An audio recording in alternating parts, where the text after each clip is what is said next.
All right, so the first part of this deck project is completed right behind me. So I'll show you a little bit about that and then what the next step is for this deck. Okay, so there's 7 boards here. I replaced 3 of them, and these first 4, I just flipped over and reused those. They weren't in terrible shape. So this is an add-on right where this meets this section here. So this got real soft and it started kind of disintegrating, and I knew it was just falling apart, so needed to be replaced. I had to rehang the joist, put some joist hangers on. There's 4 of those going across, and then I got the boards in place. These are 10 foot 4 inches, very precise. I know it would have been nice if they were 10 footers, because the 10 foot boards I think were 8 something at Home Depot. I had to get the 12 footers and get them cut down to get them in the vehicle. Those were like 10 bucks a board. So obviously this stuff's not cheap for this weather treated wood lumber, but I have a few more boards here on this side. I'm going to work on some of these. I think are about the same size, 10 foot. Most of these are in pretty decent shape. I mean, yeah, could they be sanded down and, you know, restored? Of course, but it's not urgent. It's one of those things it's a cosmetic thing at this point, so it's not really necessary to worry about too much. But some of the boards you can see are still just kind of coming up and they'll need to get fixed. And then up here, this railing will need to be replaced. I mean, that's not too bad. The 4x4s are about 10 bucks.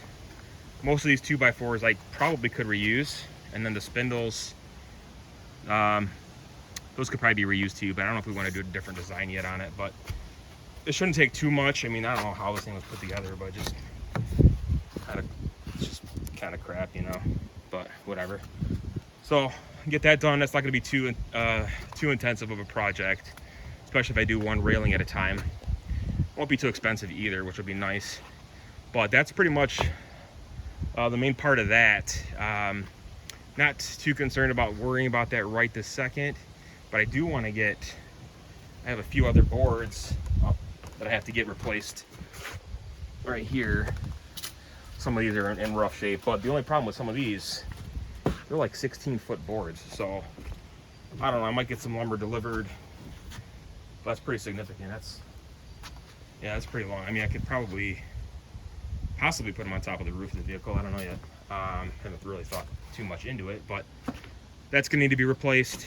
And over here, there's some more dry rot up here on this little railing. Some of these boards will be replaced too, but it's not terrible. So that's my project for now. I think this cost me, it's about 30 bucks. Yeah, just for the wood. And then I had some screws laying around. I just used some 2-inch Phillips drive screws that I had laying around. Those extra. These screws work pretty good. And then I had some other 3-inch screws as well. I had if I ran out. So I had those on hand, and I just used my drill and a hammer to kind of put some of these in place. The hardest part here was getting this one up. I had to actually take the reciprocating saw and cut this piece out because I couldn't get it out of place. And then on that side, actually that one came out pretty easy. But yeah, that's it. So eventually going to be refinishing this deck, but thanks for watching. Feel free to like and subscribe. We'll see you in the next video.